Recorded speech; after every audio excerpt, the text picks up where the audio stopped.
Okay, welcome back to the United Pubcast for a very special episode. You know exactly why you are here. We've had him on before, episode 50. If you haven't watched, go back onto our podcast platform, audio, so Spotify, SoundCloud, iTunes, etc., and scroll back to episode 50. Both Larry and I, probably our favourite ever episode we did, mainly There because it you was in a pub. It was in a pub well before COVID times. We got to sit down with the main man and talk about his time at United, and it's a fascinating story. So I urge everyone to go back. It's a good hour-long chat about how he signed for United, sort of ups and downs of his career, and who better to listen to? He does love a good story, Boz. So Bozza, how are you, mate? Good, thanks, Tom. How are you? And hello to everybody else, especially those who are in lockdown, wherever they may be. Obviously, we're here in Sydney, but if you're anywhere else around the country are tuning in, thoughts are with everyone. We'll get through this. Tough times don't last, but tough people do. So we just stick together and we'll get all through this. But it's hard to say that you're all 100% at this time because it's a very strange time. But we're all, I guess, here anyway at my household as good as can be. It's a bit of a challenge with homeschooling when you've got a 9-year-old and a 4-year-old. But very lucky to have a fiance who's been excellent at everything and tries to keep everything in check. So very, very fortunate. No, lucky man. And if you are watching, please leave a like on the video. Go follow Bozza on all his social medias, Twitter and Instagram. But if you're not subscribed, it would be great if you could subscribe. And if you are watching live, get all your comments in, and we'll see how we go, sort of directing those questions and topics towards Bozza. Larry might be joining us a little bit late, a little bit tied up at work, but he might make a late substitute appearance off the bench in the second half. But excellent. We'll get into it. And you just mentioned there a little bit sort of homeschooling and teacher, and we'll start on sort of, I don't know if you could put him in that category, but the headmaster and the teacher currently at Man United, Ole Gunnar Solskjaer, the main man in charge. Before we get into his time at the club and the job he has on his hands, just want sort of your opinion, because he's obviously someone you've shared a dressing room with, you've won a Premier League title with. Before we get into his time at United, like in terms of what he's doing now, just your thoughts on him, sort of when you walked into that Man United dressing room. This young Norwegian kid, he was there for a few years before you arrived for the second time. Just your initial reaction or initial feelings towards Solskjaer and your time spent at the club with him. Yeah, he's exceptional man. And you know what, I've got to say, as good a finisher that I've ever come across, in training on the pitch. There was a few that I've come across who were just sometimes in training, sometimes in training people refer to a goalkeeper has built a really good foundation to go on. Disappointed, obviously, as we all were that morning back in May when they lost on a penalty shootout to Villarreal. And, it's penalties are penalties. And we saw that in the Euros as well. Regardless of what anyone says, it really can go either way. But I think some of the signings that he's made, the fact that he's also eased the reliance on Paul Pogba, because that's obviously a very controversial subject with all Manchester United fans, whether or not he's the one for us, or whether or not they should he should stay or should go. It's a subject in itself. But I think either way, what he's done is that he's hedged his bets. He's eased the reliance upon him. The signings that he's made this summer have been outstanding. Jadon Sancho, we all saw what he could do. Those of us who follow the Bundesliga would have been watching what he could do as well for Borussia Dortmund. But really, Rafael Varane is a superb signing and really gives the intentions of what the club wants to do. Somebody who's won the big things. He's won the Champions League. He's won the World Cup. He really is a Rolls Royce of defenders. There's not too many defenders anywhere around. Well, there's no defender around the world that's better than him. There may be some defenders that you could argue are as good as him, but not better than him. Obviously, it'd be great to turn around and say, and we've got Harry Kane as well, someone of that ilk. But so far as I'm concerned, the business that's been done in the summer has been outstanding, and it's really put a real spring in my step to look forward to Manchester United closing the gap even more and maybe challenging a little bit more serious for the title than they did last season. But if you look, even last season, the improvement in the league positions has been gradual. If we're looking at, say from 2017 to 2018, they were second. The following season, 2018, 2019, then it dropped to sixth. But that was a season when we had that, the Mourinho change over to Ole. Then third 2 seasons ago, then second. And I truly think that they're on the right course, but it is going to take time. And I bet the Man United supporters are as sick as anyone is here in New South Wales hearing this is going to take time, this lockdown. But it truly is. I do think, though, so I was so, one of the reasons I was so disappointed that we lost to Villarreal, that would have been nice to win a trophy. I do think he needs to win a trophy, a cup or something like that this season. But I also think that in terms of the title, I think they will make a challenge this year. But I think within 2 seasons, it really has to be a serious objective, because that would have been 5 seasons by then. And if he gets to December, I think, December, January, that will be the longest any manager's been at the club since Sir Alex. So the stability is important. And let's not forget, and I keep saying this to everybody, it took Sir Alex nearly, I think it was 4.5 seasons to win his first trophy. And then obviously the rest was history. So, sort of don't sort of falter now. So far as I'm concerned, the real hard work has been done. Now it's looking to start to look towards putting the icing on the cake. Well, just on that, in regards to Solskjaer, in terms of, look, you won't find a bigger fan of Solskjaer than myself, one as a player, but even as a manager. I think he's done a fantastic job since he's come in, but you can't hide from the criticisms and the attention around him, even amongst the fan base. It's split. But I'm just thinking, your opinion, I've heard you speak a little bit about it before, but a little bit more in depth. There's no doubt, I love Solskjaer. There's better managers out there, Pep Guardiola, Jurgen Klopp, Thomas Tuchel, whoever. There are better managers. However, do you think Solskjaer, while maybe has limitations, is the best man for the job at United in terms of what we need? I truly think that. And look, really, the bottom line is, I mean, the managers you mentioned, I haven't played under them, so I can't really say that they're the better managers. They're the more successful managers. There's no doubt about that. But you could also argue, really, that all of them that you just mentioned have had better teams. Especially Pep, you have to say, going to Barcelona, to Bayern Munich, and then obviously to Manchester City. During that time, maybe in his early days at Barcelona, there were times where Sir Alex's Manchester United could compete with them. But if you have to sort of say, let's be honest, they beat us twice in 2 finals. I think we beat them in a semi-final once, but that was one of the teams of football all time. People argue Jurgen Klopp, but that Liverpool side in recent years that he's put up were a better side than Manchester United. And you could argue maybe his Dortmund side weren't as much, and he had success, fair enough. And Tommy Tuchel, he done just a fantastic job with Chelsea. And it's arguable whether or not that side was better than the one that Solskjaer had maybe last season. That's a fair argument. But this is why I think it's important that they pick up a trophy this season, and ultimately that's exactly what he will be judged upon. And getting to that point is basically putting together a side that's worthy of saying, right, okay, now. So, but when you do that, when you get the likes of Varane and Sancho, and there will be, I reckon there'll be another one. I mean, obviously they've rumored about Trippier. I think it would be an absolutely fantastic signing from Atletico Madrid. The spotlight then will come on, but you need to give that person. You can't let that person buy all those players, in my opinion, anyway.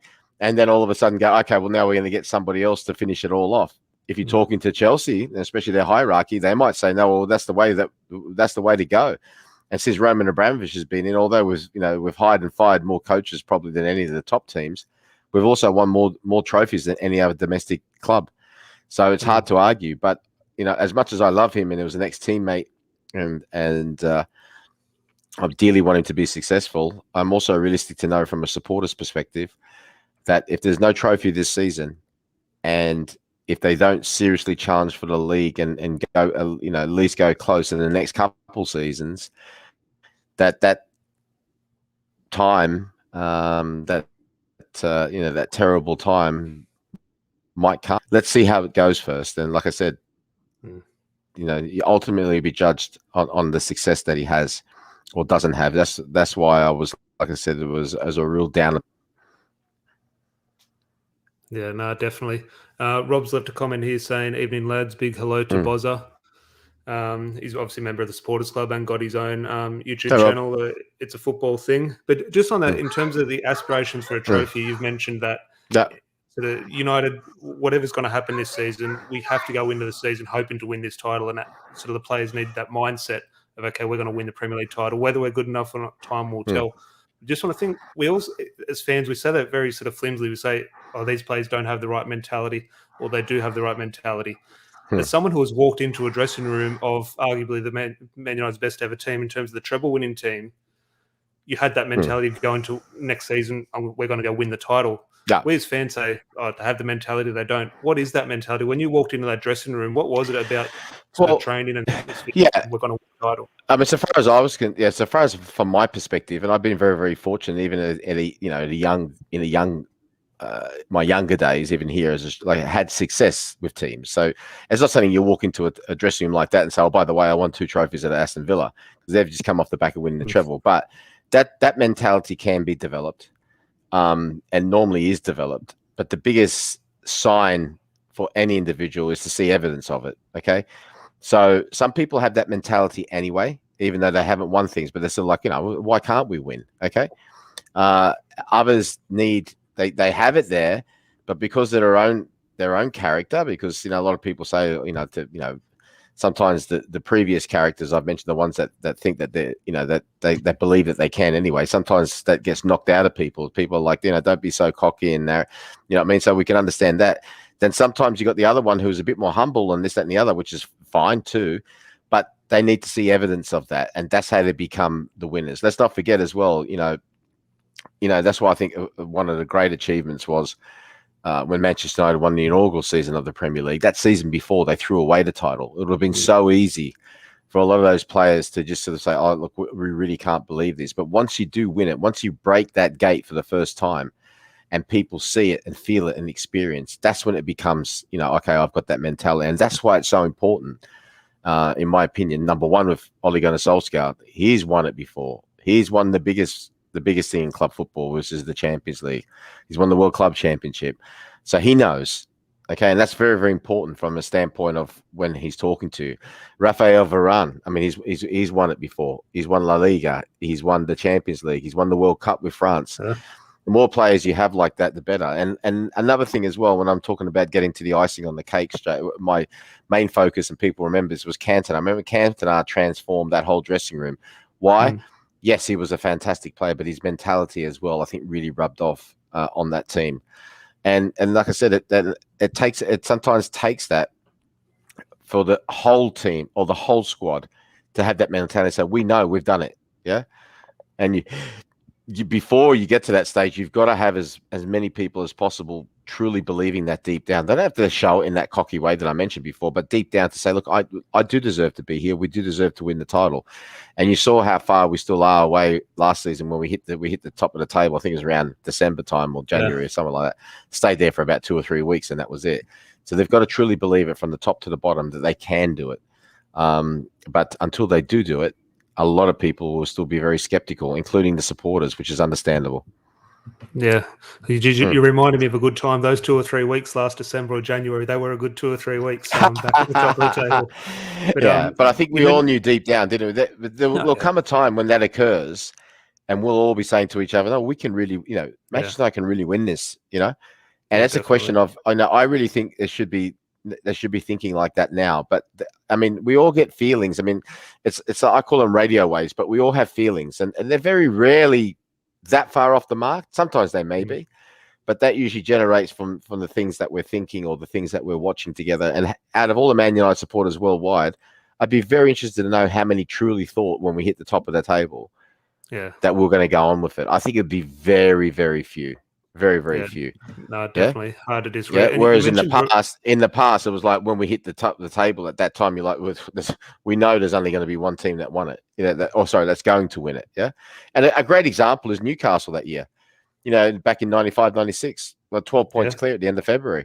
Yeah, but they still lost it. Yeah. Then that really does come down. There's a lot of things that go into it, but I would say the main portion of that cake, if you have say like 70% this, 20% this, the main portion would have been the fact that I think deep down they didn't truly believe it enough.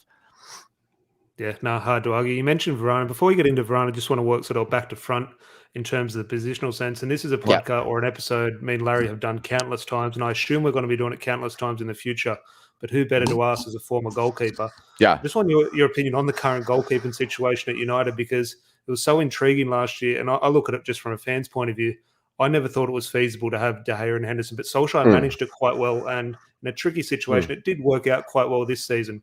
But just your view on the whole situation, Well, especially going into a new season. Yeah, my view has always been that the goalkeeper should be like any other position, that you have competition for your place, and the better the competition, the better that you perform. But a lot of goalkeepers are not like that, because goalkeeper is 9/10 of the law, is pretty much is everything. Very rare.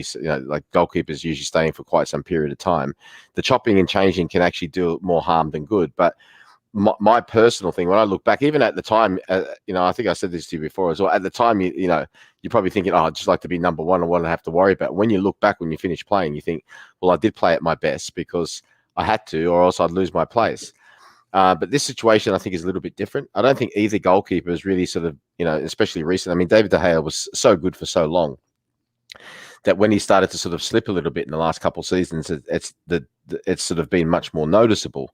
But I don't think either goalkeeper has sort of really sort of said during this time where you consider sort of like tussling for number one, yes, I'm the one, let me be your number one. Now, I don't know either the characters particularly well, De Gea or Henderson. So it may be that they're okay with it, or maybe that they're not okay with it. There's a little bit, obviously, more of a situation with De Gea with his contract. And will he stay? Will he go, or whatever? And once again, I think Ollie's done the right thing. He's got somebody there that he thinks, okay, well, we need to cover ourselves. Manchester United as a club, they can't wait just on one person, no matter who it is, to make a decision. They've got to cover themselves. But I think right now at this moment in time, we'll find out pretty early on in the season. Now, obviously, who he starts this week against Leeds, that will be a big pointer. And I think he's also got the luxury of the fact that, if whoever starts, whether it be Henderson or De Gea, if he doesn't perform, that he can put the other one in. Now, whether or not whoever's not in is able to put up with that and not asked to leave or whatever, that's a different story altogether. But time will sort that out. I think at this moment in time, I think De Gea deserves to start. I haven't been watching pre-season, this, that, and the other, but I took note of the fact that Henderson unfortunately got COVID, so he's sort of taken a bit of time to come back. So De Gea needs to start, and then if he doesn't take this opportunity with his both hands, I think then they need to go with Henderson and stick with Henderson. But there's one thing that's, like I said, that's really apparent. You're not going to win anything major without a great goalkeeper. We know that. Yeah, no, fingers crossed. Solskjaer, I think it's a positive trait of Solskjaer, shows his man management, how he has dealt with that situation, and now it is in the hands, no pun intended, of the goalkeepers to go and take that spot. And we mentioned Rafael Varane, and look, at the moment he's not even officially announced. Hopefully officially announced within a day or two. Currently looks like he's halfway through a medical. You talked about the mentality he brings, the experience he brings. I just want your opinion as a goalkeeper. There's questions over every position, but there has been questions of our central defending pairing. Just as a goalkeeper, what would it be like with a new signing coming in, who speaks a different language? I'm not sure if Ryan's English. What would it be like for, let's say you're David De Gea? Yeah, you got a good relationship with Harry Maguire. It doesn't matter. Yeah, it shouldn't matter. It shouldn't matter. The ultimate aim is to win the football game for the football club, so it shouldn't matter. I always remember when Mikel Silvestre first came and we're playing Tottenham away. And I shouted out goalkeeper, like keeper's ball for one thing, and he didn't hear, or he said he heard, but he didn't know what I meant. And he ended up headed and nearly went in, and we were killing them, and Tottenham scored from the corner, ended up going on to win the game.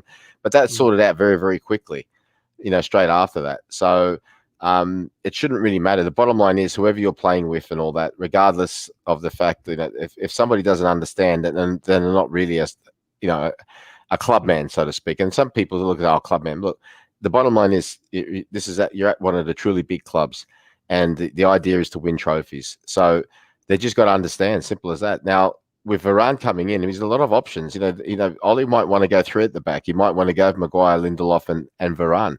Varane can also play at right back. I think there's a lot of options there. But I think one thing's for certain is that a player of his calibers, obviously unless he's having a really bad time, but he will be a starter in my opinion.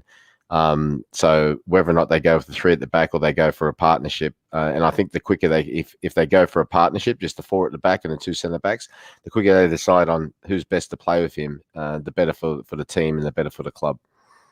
Yeah, no, definitely agree. Just one comment here was in the comments before we actually went live. Just said already had a question for Bozza. Are you worried that Ollie will persist with McFred? I'm not sure if you're familiar with the term Yeah, McFred, but yes, yeah, I sounds see, like yes, yeah, Mancunian yeah, cuisine or something. yeah, But he seems to love it. However, most United fans believe it hinders our game. So just going into that midfield debate yeah. now, how do you see that shaping up? We've Well, still got the Paul Pogba saga to very, deal with. It. yeah, very, very interesting. Look, me personally, I mean, I don't like having two defensive midfielders. Okay, I just don't think there's a need for it, especially in the modern game. I think that so the likes of it, say even someone like Paul Pogba, you can always get them to drop back and to be the second defensive midfielder. But the fact that you're starting with two defensive midfielder it's kind of a bit of a statement to the other team as well. Okay, because defensive midfielders are very important. But when you're a big club and you're playing with two of them, it kind of limits the way that you want to play going forward. So I think he needs to decide on that as well. There may be times that he may feel that's appropriate. And we're seeing the record they've had recently against Manchester City is very good. And he may feel as though in certain games he needs to go like that. But in terms of your starting, football's become very, very adaptable, which is great. Adaptability is the mark of a genius, okay? So you've seen teams in the Euros, especially, starting off with 3-4-3 and then going to 5-3-2 or, this, that, and the other. So it's become very fluid, very, very adaptable, which is great. But the thing is, the hardest thing in football to do is to attack, okay, to be an attacking players, okay? Defending is not easy and you need good defending, yeah, but I always believe that you can always ask. It's kind of like it's much easier to ask a striker in an emergency to come and play centre-back than and to sort of do okay than it is the other way around to ask a centre-back to go up and to be striker, okay? Because scoring goals is what the game's about and is the hardest thing to do. And that goes with your defensive midfield. I always think it's much easier to ask a more of attacking-minded midfielder to say, well, listen, can you sit and hold today? Than it is to turn around to say to a defensive midfield, look, listen, I want you to be my creative influence. The other thing that's not really talked about much because we didn't really see much last season is the Van der Beek situation. He wants to stay, which is great. And whether or not they're thinking maybe, to start to slowly but surely, put him into the team and to link him up. With Pogba, with Fernandes, and depending how they want to go, that I want to go into a diamond shape and to have. But I just think, like I said, especially with Varane, I really don't think you need two defensive midfielders. I just, it's just happy to have one. That's okay. A Makelele type, Kante, whatever you want to call it, just to patrol that area in front because a lot of teams like to play with those three congested players up front. No problem. And then you start to look at, like I said, the attacking options that you've got in terms of the midfield, and there are plenty, but there are ones as well that I do believe, like Fernandes, like Pogba, if they're fit, that they need to start, in my opinion. Yeah, no, definitely. Well, you just brought a sort of good flashback to my mind there where you mentioned a striker going back to play centre-back. I remember one day against Leeds, there was a bit of an injury crisis and Dimitar Berbatov went back and played the last 10 minutes at sweeper. So, it can be done. But before we move on, just quick some questions sent in by some members of the Supporters Club. You can see the scarf behind us. But on a season expectations, obviously, we hope we go on win the title. If we play well, we'll probably do have the squad too. But we do look at the distance we were behind Manchester City last year. And even, we finished above Chelsea, but Chelsea were European champions. So Chelsea had a good season. I'm just looking, how can you, even if we do improve, which we expect to, Manchester City have got 100 million on Jack Grealish now. Who knows if they're going to get Harry Kane, etc. Chelsea are going to get Lukaku. So even if we do improve, can Man United really expect this season to topple Man City? I don't think they should expect it. No, that's why I said not for the title. Which is good because it takes a bit of pressure off them. And when you spoke about, the points difference, and I'm just going to get and the position and so forth. I think it was 12 points. I'm just going to get it here from last season, which is still quite a way to make up. Let's have a look. Hang on, I don't know where I've put it now, but I will say this, right? Okay, and remember, it happened with Chelsea and the noughties when Abramovich came, they were getting player after player after player. It was Manchester United like that in the 90s. Before that, it was Liverpool. It's always happened. Okay, there's the top team. If they really want to stay the top team, as Bill Shankly used to say, man, you got to add another 2 players every year to keep it fresh. Prices are obviously different. Back in the day, I remember. Back in 1993, the record British transfer was 3.5 million, Roy Keane, and look where we are now. Now we're at 100. So it doesn't guarantee success, or else those teams I just mentioned would have won everything every year. But what it does, it reduces the odds. It makes the odds much smaller. But we all know, I think we all know, Manchester City's main thing, and I think it's sort of going to be their icing on the cake, if you like. The holy grail is the Champions League. Now, that's an opportunity for other teams to sneak in. Now, you saw, when I say sneak in, I mean, Liverpool didn't exactly sneak in a couple of seasons ago, and they won it and won it well. So they'll be a threat. Chelsea will be a threat as well, even though 19 points, that's a long way to make up. But with some of with Lukaku coming and Tuchel having a full pre-season and a run at them, you never quite know. And like I said, in terms of us, we've got to sort of put that behind us and not start to get into that mode of like, oh God, look how much they just went and spent. Okay, they went and spent that. Good luck to them. You got to make do with what you got to make do with. That one day, there was a time when that was Manchester United doing that, but there were still other teams that used to come in and win it. And you got to think, so why can't we be that? Because up until end of November, Manchester City last season were going through a really tough time. And I remember doing Sky Sports UK on a Monday, and they were saying, oh, who to win the title? I said, well, look, you can't rule out Manchester City because they can go on a 15, 16 game unbeaten run, which is pretty much what they did. But it can be done. But it's going to take a lot of hard work and a lot of belief, even when things aren't going particularly well, to say, look, listen, we can actually do this. How can we do it? Well, how can we do this? Number one, let's be really consistent. So let's make sure we win the games we should win, and we'll let the big games take care of themselves.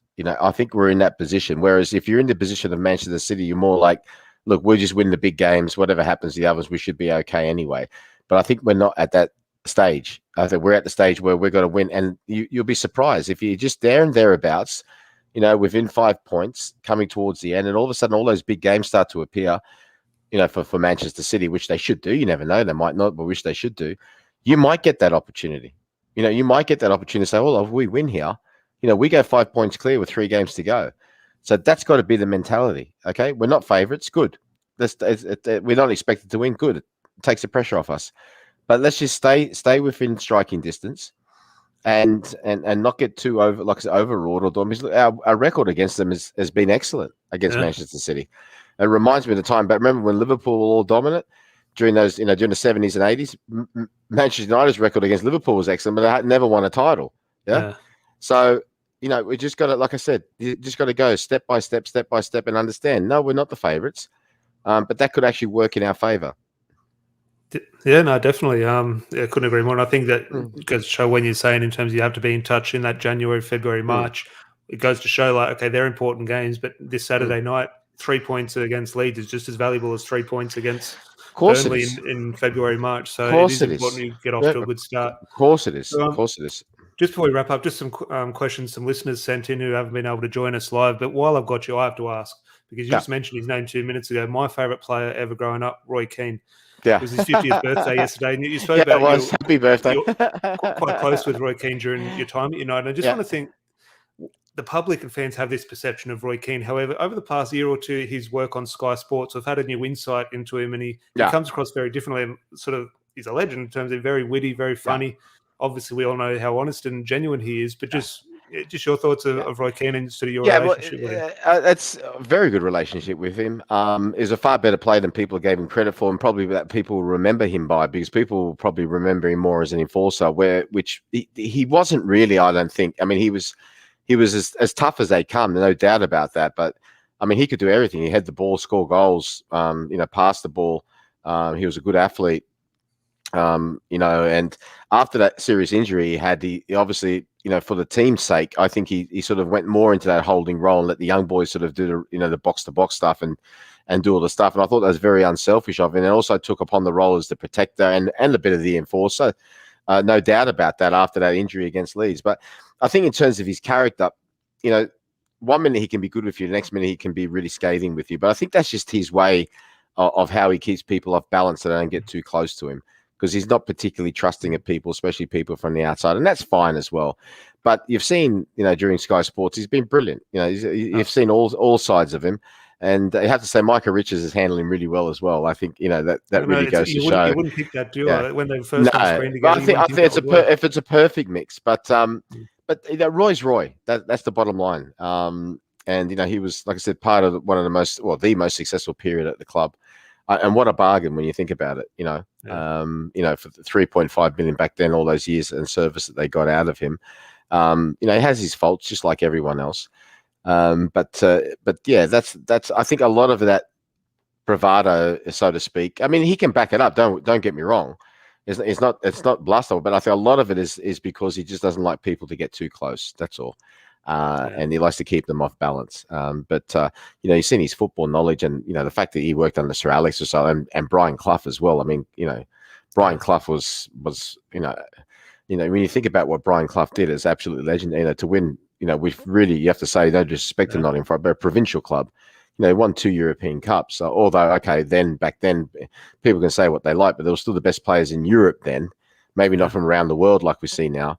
And obviously the competition was a little bit structured a little bit differently, where if you won 3 games before Christmas, you were straight into the quarterfinals. But still, winning 2 European Cups with a team like Nottingham is winning 2 European Cups. Absolutely outstanding. So the amount of knowledge you would have gained by that would have been absolutely phenomenal. And I'm happy to see him. I remember when he came down here to Sydney, and we saw each other. We had a dinner, and he was sort of saying, he said, I was watching on the TV, and I could tell the way he was saying it. It was like, and I said to him, "Okay, you'd be great for." I'm not so sure. He's one of them. He really wants to be at your party, but he wants you to ask him to be at the party. Yeah, and you've seen it. I mean, when he's on, and they have little clips of him, whatever, I always put it onto the list because I always think that I can learn from anyone, especially someone like him. Yeah, no, definitely. Now, just 3 quick questions before we wrap up. Yeah. Prem, who's been on the podcast before, a member of the Supporters Club. Yeah. Question for Mark. What do you make of analytics for goalkeepers and football in general, just in terms of that stats debate? Yeah. Is it overused? No. I love all the analytics. It's just that it's got to be then. It's kind of like, when we hear about expert advice, okay? So expert advice in this and that. Of course, you listen to the experts, right? But it's a little bit like expert advice will be derived a lot from statistics, but you then got to put it into the context of reality. So statistics are great. I mean, I refer to them a lot when I do my work. I also have a look at average player positions, where the team's attacking the majority of times. Things like that. The type of running stats that you get, in terms of, how far did a particular person run during that game. But not only that, what was that in zone 1, zone 2, zone 3, or zone 4, zone 5. 4 and 5 are like at sprint pace. So unless you know football, it's hard to interpret that, because somebody could turn around, for example, and goes, "Oh, well, so-and-so run 15 kilometers." But you looked at it, but then you go, "Yeah, but I watched the game. It was hopeless." Yeah, you run 15 kilometers, you just jog throughout the whole game. Do you know what I mean? Somebody might have run 7.5, but those little bits might have been majority of the time in zone 4, zone 5, which is high speed, and it might have caused real problems. Generally, football supporters get that feeling, like I was talking to you about before, about, they feel very good. For me, football supporters know a lot more than people give them credit for. And somebody once told me that, my ex-physio at Aston Villa, who also played under Brian Clough when he was at Derby, they know a lot more than you think. But, you've got to be able to interpret things. Okay, so you can have a look at certain things and say, okay, well, let's have a look. Okay. That goalkeeper has got a save ratio of 74%. Okay, well, that's very, very good. All right, but let's have a look at his team. All right, his team is second in the league, so he wouldn't be getting as much work as somebody whose team is, say, 17th in the league. So, okay, so but have you watched him every game? Yes. How's he been? He's been excellent. His distribution's good. He comes through his crosses. Those saves have been really, really quality. Okay, then you might have somebody, like I said, on the other end of the spectrum, who's playing for a team that's coming 16th. His save ratio is 84%, and he's let in twice as many goals as that first person. But you say, oh, well, 84%, that's absolutely amazing. Yeah, how was he? Yeah, I went to watch him. I mean, he saved 4 or 5 goals a game, but some of the ones he let in are just ridiculous. So you need still eyes and ears on the ground. Okay, all the data and that in the world, you still need eyes and ears on the ground, because all the data in the world, I could turn around and say to a football person like, "Yeah, well, here's all the data." And he goes, "Yeah, I don't care what the data's saying. The bottom line is this: we didn't win. Okay, why didn't we win? You might say this and that and the other. Okay, but we are not winning, and that player, regardless of all his data, is not playing well when it matters." And that's what it is about. Men and moments in football. Yeah, you can do all this and all that and whatever. When you get in a position, you got to be good enough to take your opportunity, whatever that may be. whether that be a save for a goalkeeper, a great tackle for a defender, a wonderful pass from a midfielder, a goal from a striker, whatever it may be. And that's really, and that's why I say it's important. So it's not the be all and end all. It's important, and it gives a different dimension to the game, just like it does with life. But it's got to be interpreted right. Yeah. Yeah, no, definitely. No, just two quick ones. Elliot is a big fan of the podcast. Said he's a Yep. big fan of you as a young keeper when he was growing up. Just who Thanks, was your favourite keeper growing up, or favourite keeper you played against growing up and played against? Yeah, a whole lot. I mean, Lev Yashin, the Soviet Russian goalkeeper, was absolutely outstanding. There was a goalkeeper from where my dad's from former Yugoslavia. He was actually born in Croatia, but he was Serbian, called Vladimir Bajera. He was an outstanding goalkeeper. Ray Clements, the late Ray Clements, Peter Shilton, Neville Southall, Bruce Grobbel. I used to look at all of them and pick up little bits from all of them. Even Dino Zoff, even though he was coming towards the end of his tenure, when sort of he lifted the World Cup back in 1982. Peter Schmeichel, when because I was really young when he first come over and all that, there was always, somebody to really look to and to look up to. So, all those goalkeepers, you should think we could learn something from any of those goalkeepers. And I used to look at all of them. Pat Jennings, I think I met Gordon Banks. The list goes on, really. I think Jean-Marie Pfaff, the one who used to play for Belgium, Desaev, who used to play for the old Soviet Union. There's so many. I just hope I don't forget any of them. I used to look at all of them and say, okay, what can I take? What's good from their game? And there was so many that like I said, that played a part and played a really massive influence. Yeah, no, definitely. Now, last one from Josh, a member of the Supporters Club. I think this is a cracking one, especially to finish the podcast. Obviously, we're in the middle of the transfer window, silly season, as people call it. Yeah. He's throwing a really good question here. With the rise of social media, you get some ridiculous transfer rumors floating about. What's the most ridiculous transfer that you personally have been linked to, and how did it come about? Like, did you hear a story and you think, what's happening here? Yeah, no, not really. The vast majority of stories were bang on the mark. Yeah. So, yeah. And there was the days when there wasn't social media, but the ones that ever come out, they were pretty much bang on the mark. Like I'd already heard about it beforehand. So I was like, so it obviously got out before, got out. So it's very difficult these days because there are so many sort of people involved and whatever, and you don't know, like I said, sometimes this, sometimes that, you don't know the reasoning behind it. But generally there's no smoke without some type of fire, whether or not that interest had been gone or had happened or whatever. But there's, you don't know because somebody just for example, if a scout from Manchester United just turned around and rang up a club and said, "Can I have Can I have a ticket tonight to come to your game?" And it's say I don't know, say it's the Belgian First Division. Well, whoever fields that call is going to tell somebody who their boss is. That boss is going to get back. The Man United scout is here. I wonder who he's watching. Yeah. So sometimes then somebody might just say something. They might just say, well, they're watching Tom. Might not be watching Tom. They might be watching me. But you know what I mean? Mm. Yeah. So I think it's so hard to keep it under wraps. And, it's so important to, but it's so hard because, sometimes when things are played out in public, it can go awry. People can come and swoop and get all the price can get out of hand. But it's very, very difficult, especially in the day of social media, to keep things under wraps. There's no doubt about that. Yeah, no, definitely. And one of the best stories, I urge everyone, as I said at the start of the podcast, this will go up on your podcast app as well, but scroll back to episode 50. We sat down with Boz at the pub for an hour, and I still remember a story you told us was that famous night in Turin for Man United. You're flying in to have a talk with Juventus, and when you left the plane in England, United were 2-0 down. When you got off the plane, history was made, sort of thing. So I urge everyone go back to episode 50 of that podcast, and some great stories. I'll never forget that. Yeah, I'll never forget that. Yeah, I was speaking to one of my agents at the time, and I said, "Tell me," and he's gone. I think it was Zidane that scored the second, or whoever. I think it was Zidane. He definitely scored one. He says Juventus are 2-0 up, and I remember getting off the plane then in Turin, and Juventus had sent a guy down, to pick me up at the airport. I remember saying to him, "So what happened? What happened?" And I remember him going, "It was a beautiful game." And he started sort of talking. I remember saying, "No disrespect to," I can't remember his name. "No disrespect, but can you just tell us what the score is?" He went, "Oh, 3-2 Manchester United." I went, "Oh, okay." But definitely. Larry has just made an appearance. Just before we wrap up and say goodbye, Larry can't join us, but he just thrown in a comment. Tony Marshall, special season incoming, 21 goals in season 21. Sorry, I couldn't be on. Sending his love, Boz. So just your thoughts on Marshall, because it's likely that he's going to start now. Cavani's not there, and he is one that does divide opinion amongst United fans. So just your thoughts quickly on Martial's season. Well, he's one of them players, and I think that's why he frustrates so much. That, when he's at his best, he's near unstoppable. There's no doubt about that. But that doesn't happen enough. And with those, ultra talented players, I can tell that he's one of them. It become very, very frustrating because it's sort of like the Letizia story. When Letizia was great, he was like unbelievable. But when he wasn't, people would notice it much more because he was so good beforehand. I think Martial was very, very similar to that.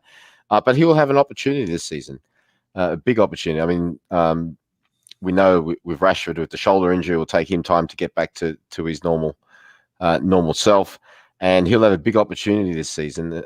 Even though Manchester United, like I said, in my opinion, will be in, whether it be this transfer window or I would say more likely be this, not the January one, but the one this time next year for a real big hitter as a striker. But he's got a real big opportunity, and a striker, just like sometimes you can say a goalkeeper can only be as good as the defense in front of him. Well, a striker is definitely only as good as the service that he receives. He's got a lot of players that can give him the right service. But once again, and I think Ollie's heading that way. It's important that they don't have too much reliance of any player, and that's when you get, for me, a champion team. It's like saying, a lot of people say, "Oh, you love to have a great goal scorer." Yes, but if everyone knows it's just one goal scorer, that's where the goals are coming from. It's much easier to stop than the goals are coming from everywhere. And that's the type of attitude they've got to have with the whole team. It's going to take a massive effort. So we'll see. We'll see. Yeah, no, definitely. Fingers crossed it gets off to a good start on the weekend, Saturday night. Nice early kickoff for us here in Sydney. But just from all our listeners, but obviously the Man United Supporters Club. For those who don't know, if you are in Sydney, Bozza is a great friend of the Supporters Club and does a lot of good work for us. So hopefully when Sydney opens back up and we're out of COVID, we can have a better experience than the penalty shootout against Villarreal. Yeah, I'll be down. Yeah, hopefully we'll be able to come down to the pub, and I'll come down to the pub and we'll watch a game. The way things are going here, looks as though the clocks will be. Might be a while. It'll be a little bit later, but it doesn't matter. What are you going to do? It'll be great. I can't wait for it. Really can't wait for it. I'm looking at the draw and looking through all my research and all that. Some real tasty encounters coming up, so I really can't wait. Well, if someone knows how to perform against Leeds, just remember a special performance you put in against Leeds, obviously in that title season. So fingers crossed, the boys. Very true. Draw some inspiration from that, but very true. It's not going to be easy. It's not going to be easy. Remember, Leeds' opening game. Remember, I think it was against Liverpool last season. They were even though they lost, they were exceptional, and that really they put a marker on what they were going to do for the rest of the season. They did it, and not a lot of people. There's going to be the battle for the title. For me, will be between those four teams. But then you've got Leicester, West Ham, Everton, Aston Villa, Leeds, Tottenham, Arsenal, Everton. Are all going to be vying and maybe trying to even push themselves into contention for that top four. But there's the European Conference League to play for as well now, which pushes the places for Europe a little bit further lower. So it's going to be another, fantastic, entertaining season, as they always are. It's the most entertaining league in the world. Whether or not it's the best is always up to the debate, but it's definitely the most entertaining and always has been, in my opinion, always will be. Definitely agree as well, and good to hear. And fingers crossed for Saturday, all goes well. Larry has just made a commitment. Make sure you hold him to a Boz. First beers on me. Make sure you keep him to that. But hopefully everyone did enjoy the video, and we're truly grateful that you've come on and spent some time with some Sydney Reds in lockdown. So please like the video. Make sure you go follow Bozza on all his social medias. We'll leave them in the description. And if you aren't subscribed, please subscribe. And Larry and I will be back tomorrow. I'll make sure he comes on, and we'll have maybe a more sort of in-depth look at the Leeds preview. But first of all, Bozza, just thank you very much. We truly appreciate it. All our listeners, thank you. And obviously the Supporters Club of New South Wales. Anytime. All the best for the kickoff this weekend. Pleasure. Have a good one, mate.